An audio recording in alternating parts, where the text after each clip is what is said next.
It's like full freedom to play a game without that clunky feeling. I used to wear bulky guards that slip down every game. These stay in place the whole time. These shin pads are stretchy, durable, definitely not be ripping anytime soon. Switch to goat sleeves now. They don't slip, they don't slide, nice and snug, nice and tight. It's crazy how light these things are. I've worn a lot of old school pads in my time. In these, are featherweight and super comfortable. Legend begins where heroes end. Why are you still wearing those old clunky shin pads when you could be wearing these? I used to struggle with shin guards sliding all game. These are a game changer. Put them on, you don't even notice them. They're comfortable, keep it going until finish. It shows how fast you move on the pitch because it's stuck to the shin bone and does not slip and slide all around your shin. No distractions, no readjusting, just focus on the match.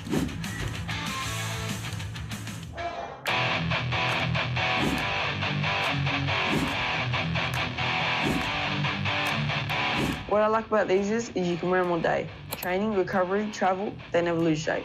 The material is soft and supportive. It's the perfect mix of comfort and performance. These guards are so lightweight, you forget they're even there.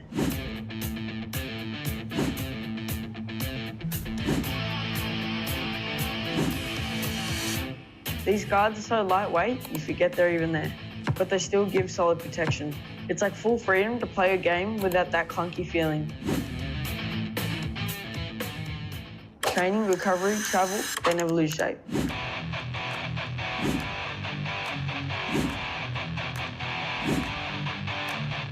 What I like about these is you can wear them all day. Training, recovery, travel, they never lose shape. The material is soft and supportive. It's the perfect mix of comfort and performance.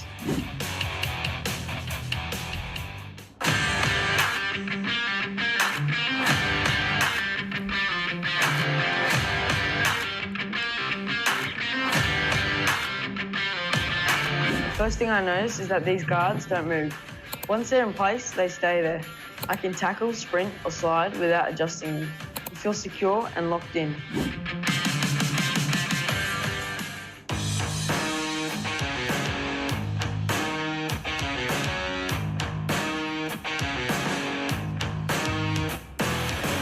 My first impressions of the GOATS guards, honestly, super light and super clean. Straight away, you can tell they're built to move with you. Happy Saturday, everyone. I hope you're all well. We are back with our next live coaching call. It's Saturday here in Australia. It is Friday evening if you are in the US, and it's early hours in the morning if you are in the UK and Europe. So big thank you from wherever you are, wherever you're joining us from. Now, today is a great day. We've got our final piece of our football mental strength training course going to get delivered today. So we're so excited to finish that one off. And our last topic that we're going to cover today is an exciting one. It's dealing with parents. So how you boys and girls deal with mums and dads. But this is a great one for the parents out there as well. I've also just literally got off a live call where I've done a podcast with an amazing lady called Lauren Lewis. Lauren is going to be joining us on one of our future live calls. The podcast was all around forming habits, writing a journal and keeping notes and reflecting every day. And that's pretty much what we do on the platform using the Football Blueprint. But she's got some top secrets and top habits to form. And we're going to be sharing that podcast with you guys a little bit later on today. It will get posted first into the school community before anyone gets to see it. And then it will go live on the rest of our socials, and it'll get pasted, onto our live socials next week. So super excited. So without further ado, guys, as ever, I did drop in a post earlier on this morning asking for any questions that you guys have got around football, soccer, development, tactics, formations, skills, techniques, physical side of the game, mental side of the game. Please drop those into the questions for us. And without further ado, we will go across to our other screen. I'm just going to get this one all loaded and ready for us. And we will duck in and have a little look at our school community, see what's happening. And then we'll work through our final little mini section on the mental strength training. So just bear with me while I just flick this over for everyone.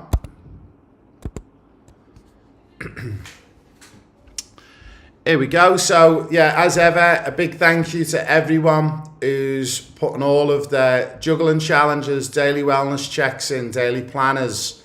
A big thank you to everyone. Now, we did put our post in, and I'm just going to have a little look. We didn't get any questions in there. So, we are going to run out of topics to cover. So, what I'm going to start to do is, because we're not getting enough questions posted in, and to cover, I'm going to start coming up with some additional topics for next week for our live coaching calls. And we're going to start going into specific coaching calls around stuff specific for players, for volunteer coaches, and for a couple of other areas as well. So what we will do is we'll jump straight into the classroom, and hopefully this will give you time to drop in some questions. So we're going to go into the football mental strength training. And you will see over the past 6 sessions, we covered mental toughness, self-talk, control of controllables, imagery, building confidence, and dealing with disappointments. So we now have a video in here, which goes for 23 minutes, which will actually walk you through how to sort of navigate dealing with disappointments. And it's the same for all of them. They've now all got a video in there at self-paced learning. You can walk yourself through each of these sections and each of these videos, okay? So it's all being built for you. Within the mental toughness section, the first one, it is split into a 28-minute video and then a 32-minute video. So the first section is our biggest section because it's our introduction. The one that we don't have a video of yet is what we are about to cover now. So a big thank you for joining us. We are here on our football mental strength training. We are about to cover dealing with parents, and we're going to get started without further ado. Now, what I'm going to do is I'm going to play this short video to kick us off, and this will be a great one. So make sure you've got pens and paper ready. I want you to make notes about this 1-minute video, and then we're going to walk you through some of the discussions, the workshop, the homework, and the conclusion around this. So I hope you enjoy it and make as much notes as you can. Real quick, one of my kids was just complaining about the coach. My youngest one, because he's the only one still in high school playing, it's like, I want to play more minutes. I think I should play more minutes. And I said, well, what do you want me to do about that? You know, was my answer. And he says, well, you should call the coach. I said, that will not happen. Good. That will not, if you earned it, go earn it. I said, I've yet to meet a coach that wants to lose. And trust me, if you do the right things, minutes go up. And I think that's sometimes what they need to hear instead of hearing you're right, I'll call him, he is doing you an injustice. I think kids need to learn how to fight for it. And you can do that in a positive way. I support you. Spence, I know you can play. You just got to keep playing. You got to keep working at it. It's not. So that was a great little short video and a great example, more so for our players, but also for our parents on the programme, that we shouldn't be running around doing everything for our players and for our children. We should give them an opportunity to try and earn the place within the team. I've got no doubt with all of our players on our school platform that you guys are doing your beep tests, you're doing your 4 turns, your 4 dribbles, you're doing your juggling, you're doing your wellness, you are doing your sleep tracker, you're doing everything required. You guys are going above and beyond, and it's a big fear of mine is for all the other players out there who are not going above and beyond, who expect to be starting every week. And we know that if you get consistent and you start to form those habits, there will be no doubt that you guys will be playing time on the pitch and you'll get lots of game time. So to walk us through this a little bit, so we're going to have a little look at the relationship today. So football development involves both players and parents, we know that. Parents want the best for the kids as well, that's a fact. I do, I've got 2 daughters, and you always want the best for your children. Sometimes though, misunderstandings, miscommunication, it can create pressure and tension, not just at home, but also down at the local football or soccer club or with your coaches. So you've got to be really careful with this.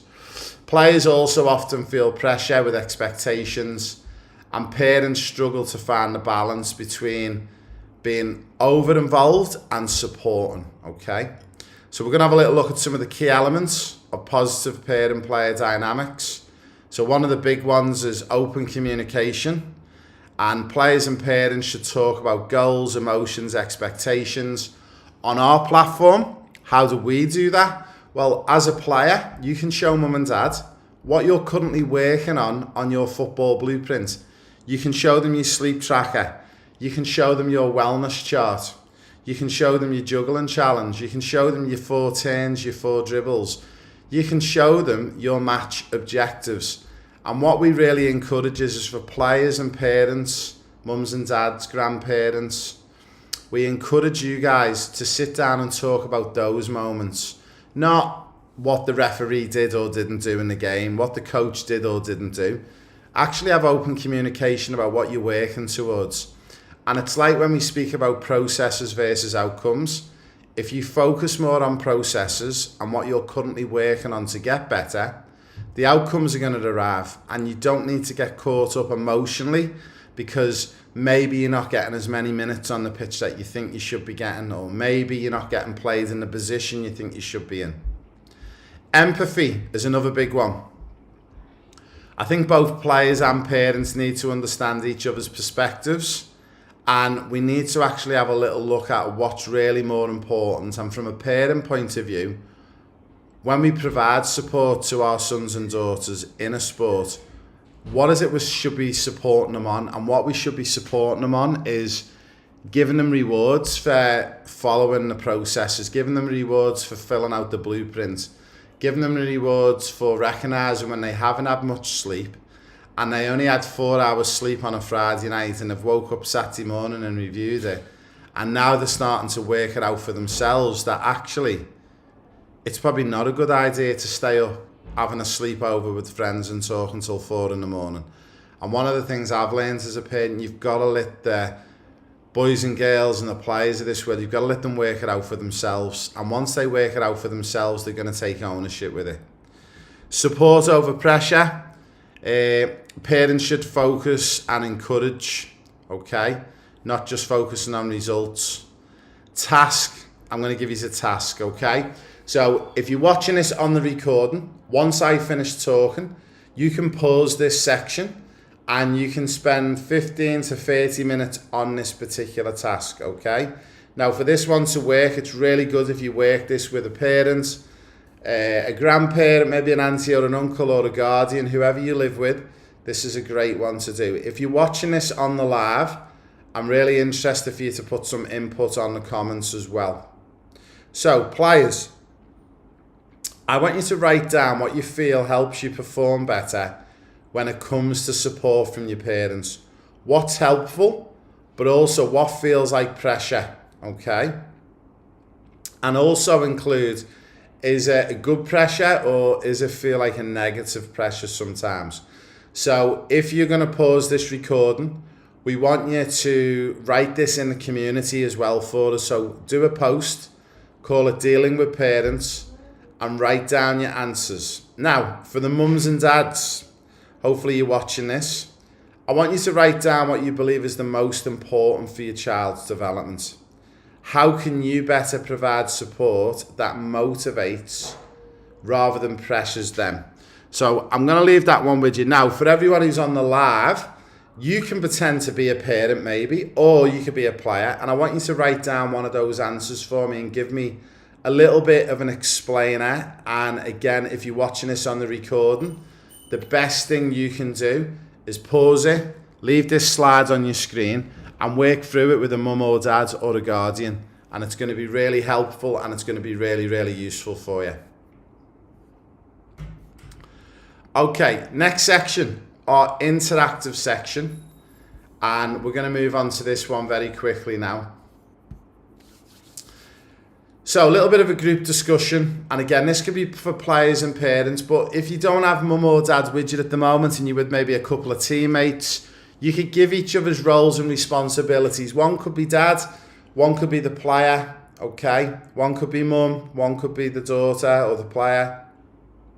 So number one, players, What kind of feedback or behaviour from your parents makes you feel the most supported? So if you could just give us 2 to 3 answers on this. And again, if we're watching it on the recording, pause it, leave this on the screen and work through the questions. And again, if you can, give us a community post, okay? Give it the title, Dealing with Parents, Interactive Discussion, and put your answers on that community post. Remember, when you share your posts and you share your answers, it's going to help someone who mightn't understand, okay?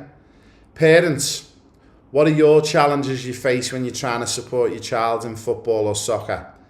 How do you balance being involved without adding more pressure, okay? So if there's mums and dads or guardians watching this, this is a great one for you guys to answer. Again, if you're watching this on the live, feel free to just drop the answers straight into the community and I'll read back some of the answers a little bit later on. Number 3, how can both players and parents work together to improve communication and make football more enjoyable? Now, I'm going to give you a little bit of a clue on this one. And again, it all relates back to our football blueprint, okay? And how showcasing what you're doing in your football blueprint to mums and dads can then actually help you improve your communication, because all of a sudden, you're now going to start to talk about something that's relevant to getting you better in the game of football or soccer, rather than talking about what Tom on your team did or didn't do, or what the referee did or didn't do, or the other coach was appalling today. Did you hear what he said across the pitch? We need you to really hone in and focus on what's important, and what's important is the processes, and the processes are pretty much everything contained in your football blueprint. Now, the next little task, sharing perspectives. Players and parents, we want you to sit together and we want you to share your reflections from the previous task. So this is why if you work on your own and you're just sat at home on your own, you're not with a mum or a dad, or you are a parent and your son and daughter's out, you can drop these answers into the community and people will bounce ideas back and forward in the comments as well. So I'm looking forward to seeing everyone doing this. Again, if you're watching this on the recording, pause this screen now and work through this for the next 30 to 45 minutes.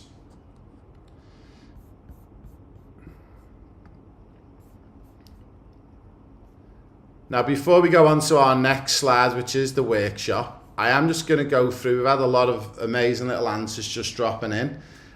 Some of the answers that we've got, some of the things that we feel under pressure as a player. One player's put being questioned before and after the game, okay? This is one thing that can ruin a player's ability to perform to the best.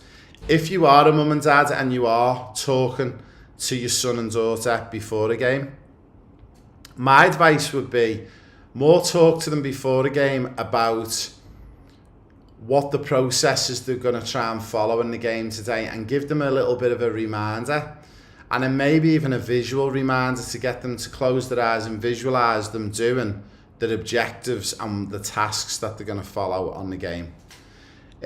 One of the other answers that we got, which is another great one, a player said that they just want to focus on themselves and not have people asking what I should try to do, okay? I know when I was younger, it's really frustrating when you've got dad, you've got the assistant coach, you've got the water boy on the team, you've got the physio, you've got 7 or 8 people throwing different things at you. Players are under enough pressure just to focus on the processes that they're going to try and follow in that game and to try and be successful. So to reduce that, can we just try and just limit and be careful of what we are communicating? One thing that we did get, which is really important to finish on a positive, I love when my parents tell me to play your way as it shows they have confidence in you. And that's a great one to finish on. So basically, follow your processes, go and enjoy yourself, go and have fun, and we trust you, and enjoy the game. And those words can be the difference in your son and daughter having a mega game or having a really poor game. Now, let's look at this next workshop again. If we're on a record and you want to pause this, this will take you half an hour to 45 minutes to work through. Again, if we're watching it on the live community on our YouTube channel, feel free to drop in some answers. So the activity, we're going to do a bit of a role reversal, and this is going to be fun. Players, you get to pretend you are mum or dad who wants the best for the child. How would you approach a conversation after a difficult game, or maybe when your son or daughter's lost? Okay, so I want you to write down what that would look like, okay, and how you would approach the conversation. Or maybe you wouldn't even have a conversation. You put down what you think. Parents, we want you to take on the amazing role of being the player. Now imagine the pressure of school, training, high expectations. How does it feel to receive feedback after a tough game? And when we talk about feedback, we're maybe thinking more along the lines of sometimes potentially negative feedback, okay? So think about, is this a great time to talk about this? Or is it better to delay it or not even have the conversation at all? Now, a little bit with the role play, positive communication. Parents and players, we want you to pair up to the role and play post-game conversations. Practice delivering feedback that supports growth and focuses on outcomes. Without focusing on outcomes. Okay. So again, we're focusing really on processes. Players practice communicating with their emotions openly and respectfully. So again, as ever, to finish this workshop off, before you do pause the screen if you're watching it on a recording, you want to work through this. One of the, I suppose, the little lessons I'd like to speak to you about, and what we learned working in the Premier League and the best way to approach this. We used to educate our parents that, firstly, if we're focusing on processes, the players after the game are drained physically and mentally. They're done. They do not want to speak about anything to do with the game. Even when it's been a win and they've played amazing and scored 3 goals, you'd be amazed how quick that excitement dies down after 3 to 5 minutes. The best thing you can do is to talk about what's going to really motivate them in that moment. And I know when I was younger as a grown boy, one thing that would motivate me is, what are we going to get to eat, Mum? What are we going to get to eat, Dad? I'm starving. I need some food. So talk about the home comforts. I think we need to get your own. Let's get you some dinner organised. You can get yourself into a shower, get changed, freshen up. These are all the comforts, and that's the best thing to speak to them about. Then my view would be, the following day, get the recording of the game back, if you're able to access it, and talk about the processes that they set themselves up with. What is it you were working on? I was working on scanning.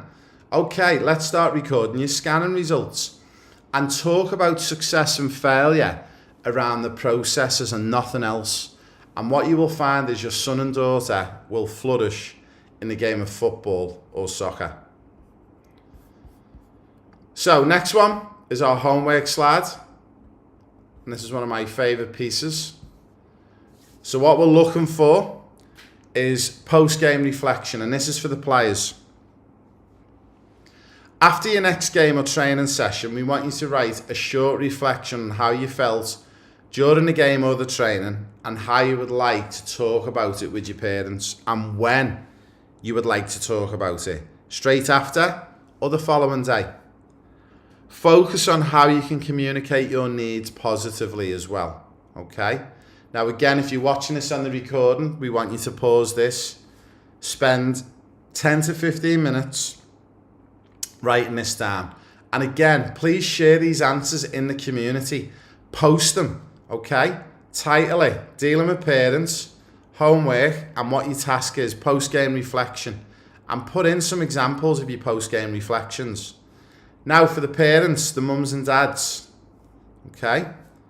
After your child's next game, write down 3 positive things that you noticed about their effort or improvement.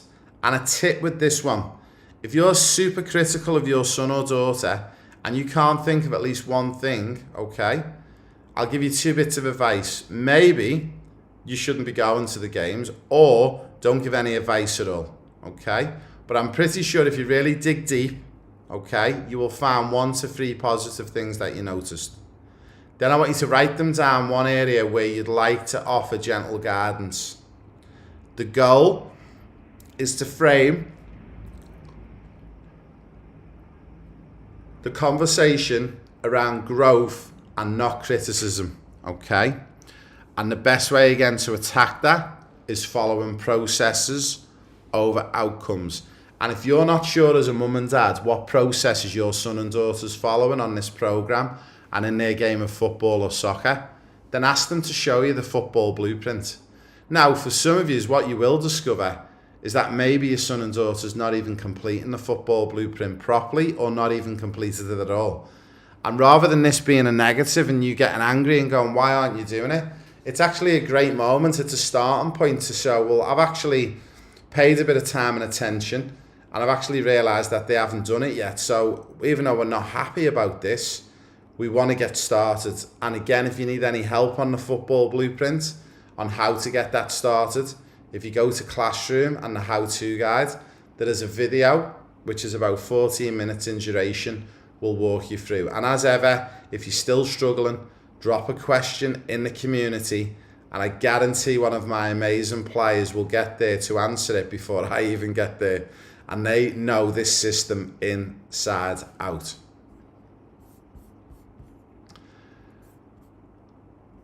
So a little bit of a conclusion on this one. So some of the key takeaways: players and parents, you've got to remember you're a team and the goal is to support development in a way that builds confidence. And the main thing for me is about enjoying your football or your soccer and having a smile on your face. And when I say that, I'm not just talking about the players, I'm talking about the parents.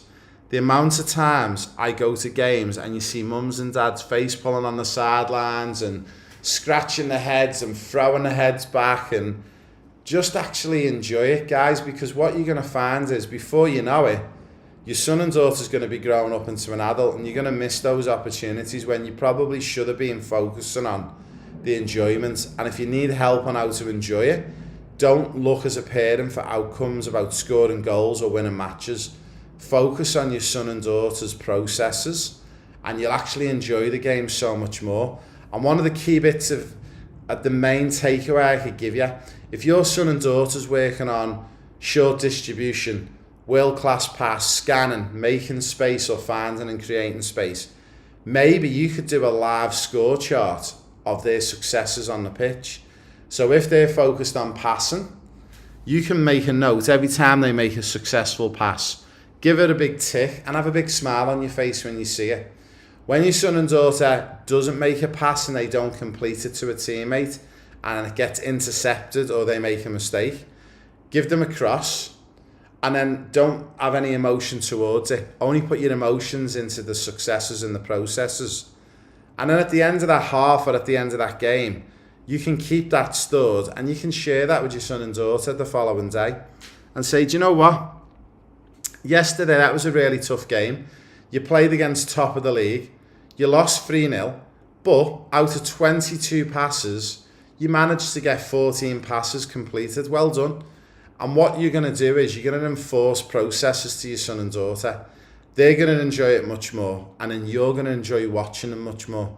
Remember, Rome is not built in a day, neither is a football player. Okay, by understanding each other's perspectives, parents and players, you can build a stronger, more positive relationship around football. For me, and a final reflection on this one. Players, how can you better communicate with your parents after the game or practice to get the support you need? And I think, and I'm hoping the answer that you're all writing down right now is your football blueprint. The first thing you should be doing to communicate with your parents after the game, maybe 3-4 hours later or the next day, is pulling out your football blueprint, showing mum and dad how you reflected on the game, what you put down in your notes and what it was you were following on your processes, and more importantly, what your scores were for your processes that you were following. Mums and dads, parents, how can you adjust your feedback or involvement to help your child feel more supported and motivated? And again, I think the answer is the same for parents. Ask to see the football blueprint and make sure that they've completed it and updated it. And if they haven't, get it out with them, sit on the table, get a drink, and the pair of yous fill out the football blueprint as a team. Help them fill it out.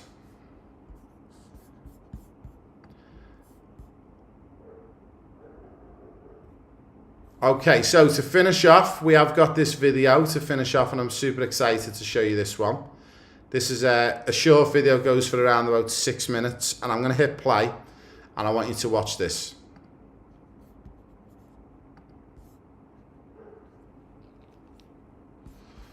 I'll just see if I can get this one back on. Bear with me. What I will do is, guys, for everyone, I've just remembered I did share the link for this recently in our YouTube channel. I will share the link for that particular video back into our community page, and I'll drop it in the comments for everyone to follow, because I've just realized the link was changed over a few days ago. But hopefully, guys, you've enjoyed the football blueprint over the past couple of weeks as we've gone through this.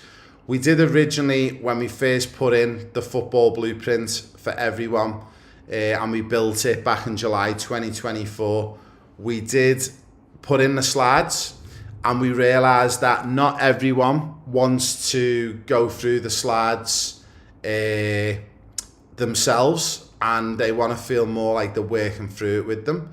Hence why, for anyone who is at home on your own, or you don't have siblings, or you don't have time to connect with friends in the football community, we've been able to put these short videos together, which hopefully will help you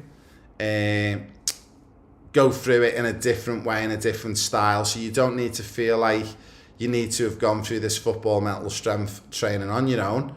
We've managed to piece it together for you as well.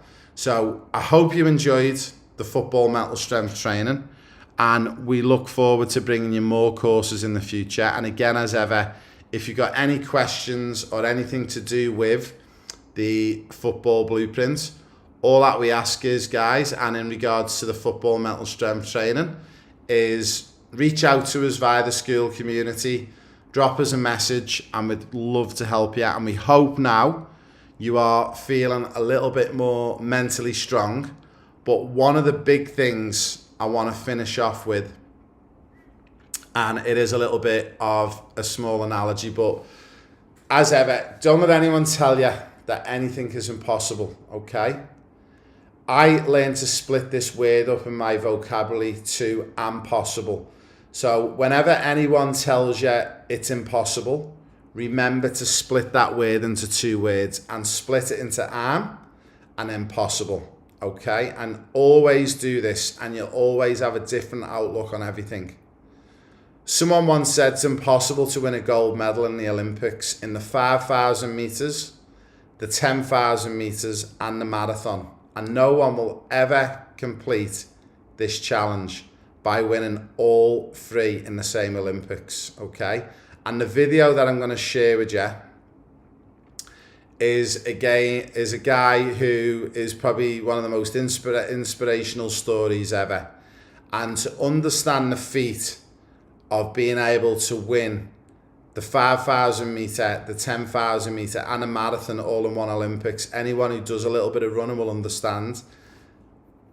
Most people will say this is either impossible or neon impossible, but he did it. And I'm so excited to share the video with you in the next community post that I share back with you. So big thank you from me and everyone at the Pro Player Pathway, and we hope you enjoyed the football mental strength training course, and we look forward to sharing the video with you in the next couple of slides.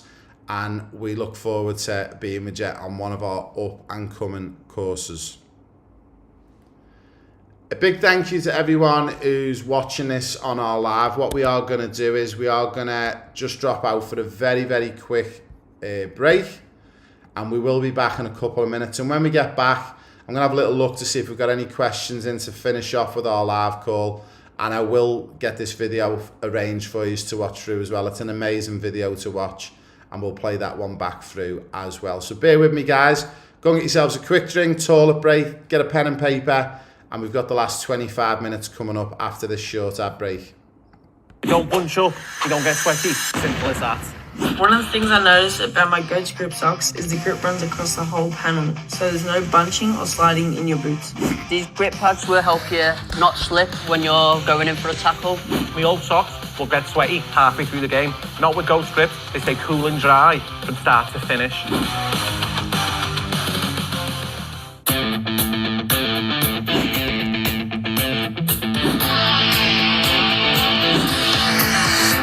These guards are so lightweight, you forget they're even there, but they still give solid protection.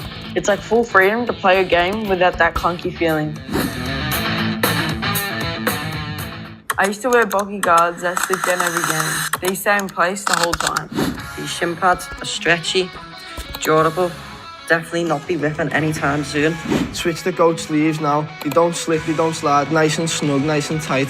It's crazy how light these things are. I've worn a lot of old school pads in my time. In these, are featherweight and super comfortable.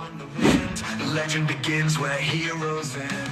Why are you still wearing those old clunky shin pads when you could be wearing these? I used to struggle with shin guards sliding all game. These are a game changer. Put them on, you don't even notice them. They're comfortable, keep you going until finish. It shows how fast you move on the pitch because it's stuck to the shin bone and does not slip and slide all around the shin. No distractions, no readjusting, just focus on the match.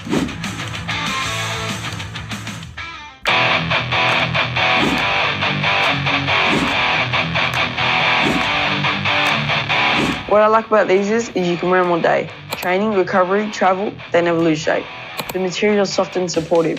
It's the perfect mix of comfort and performance. These guards are so lightweight, you forget they're even there.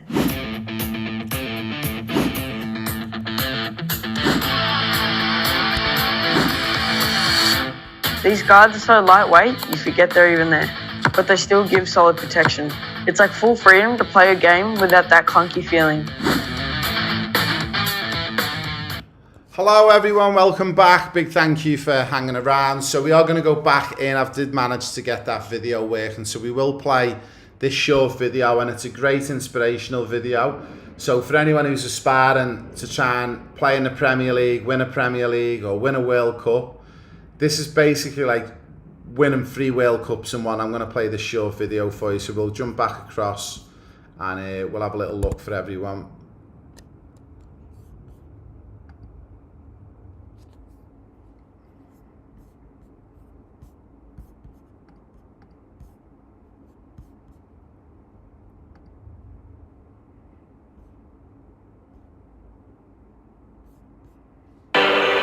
July 19, 1952, the opening day ceremonies of the Helsinki Olympic Games.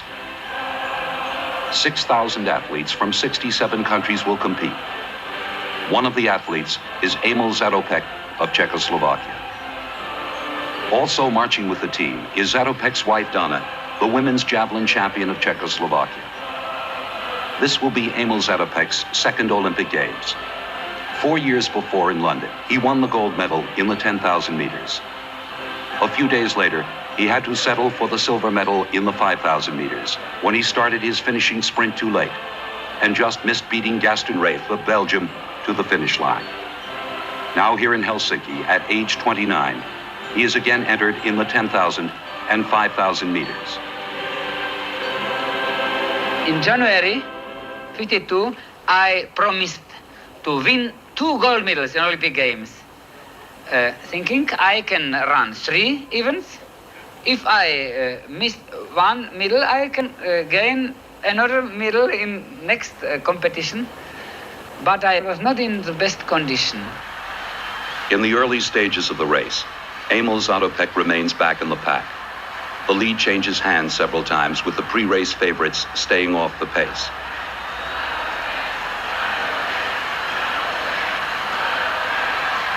In the 7th lap, Emil Zatopek takes the lead, followed by Alain Mamoun of France. With the race less than half over, Zatopek decides to set the course of the race. He has not forgotten his loss to Gaston Raith 4 years before. His face is contorted, and each stride seems to be his last. But as the laps go by, it is evident that he is getting stronger. With each 400 meters, he laps more runners. Only Alain Mamoun of France is able to stay close to him.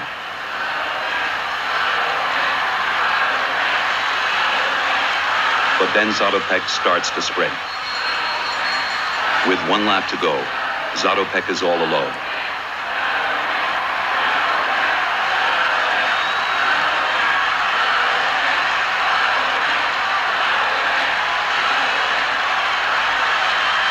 Emil Zatopek first, Alain Mamoun second, Alexander Anufriev, the Soviet Union, third.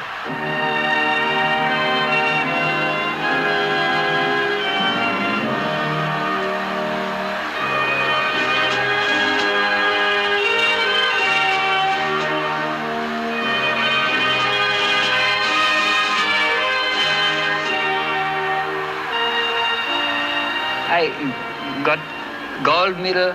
I was very satisfied, and I said, oh, but not to be very happy, because will come 5,000 meters, it will be more difficult.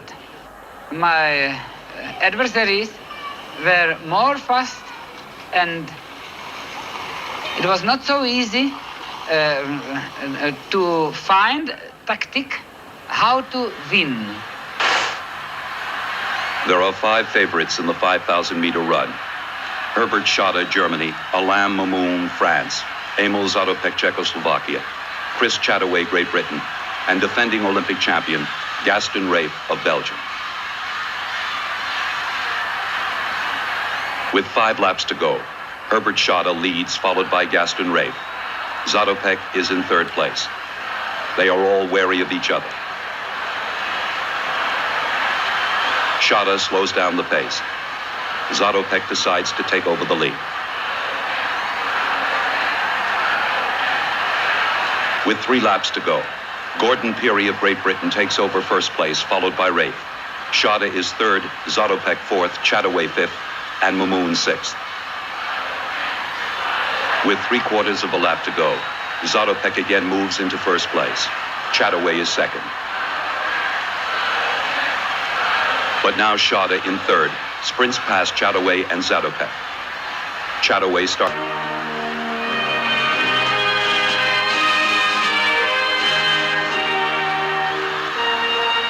Elsewhere on the field this day, the women's javelin competition is taking place.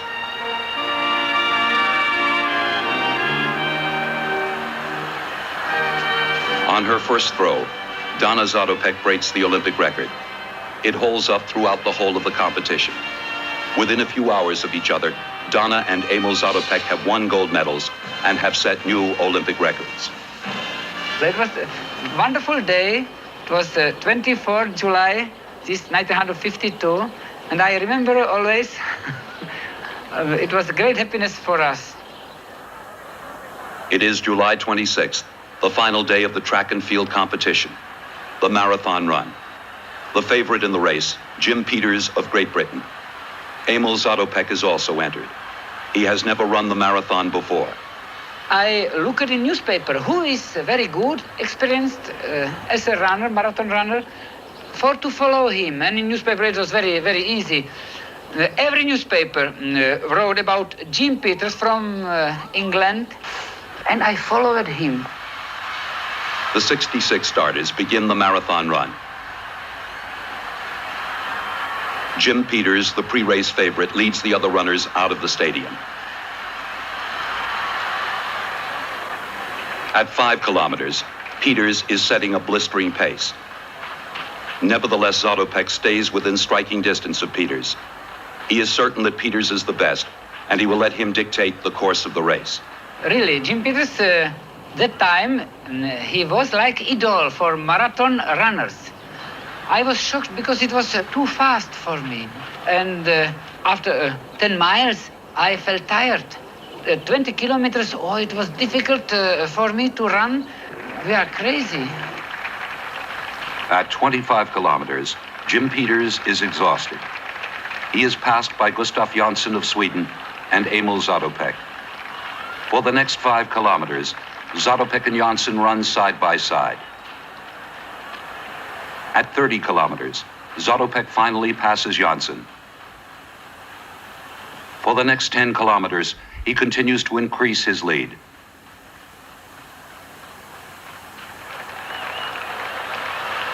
Now he approaches the stadium.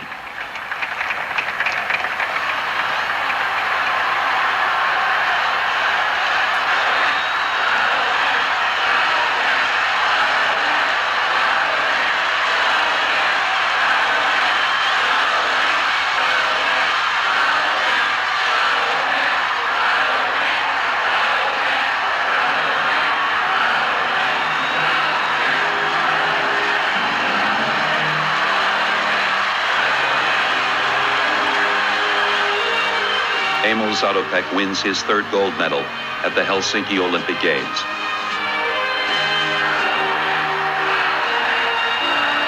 Emil Zatopek has created a record that perhaps will never again be equaled.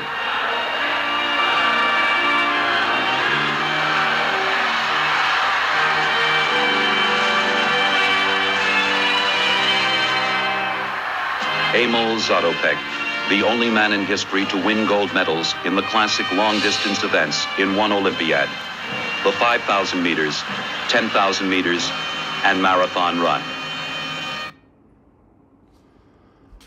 I hope you enjoyed that video, guys. It's an amazing video, and if anyone wants to know the connection with Zatopek and to football and soccer, obviously I think just because he's an athlete and what he's achieved in the game, but also I think the big one for me was when I first went to Wembley Stadium in, I think it was 2010, when it had just been rebuilt, and they've got a statue up of Zatopek there because he's someone who will always go down as a legend in the world of sports. But he also proved to young boys and girls all around the world that if you follow processes and you work your socks off, anything is possible.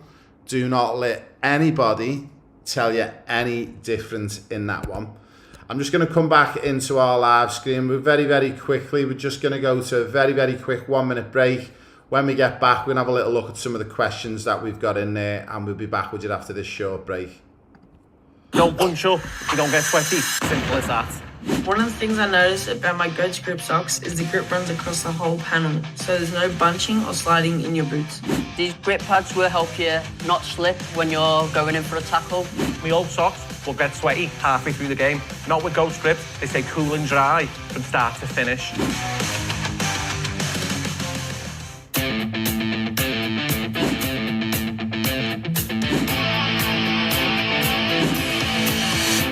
These guards are so lightweight, you forget they're even there, but they still give solid protection.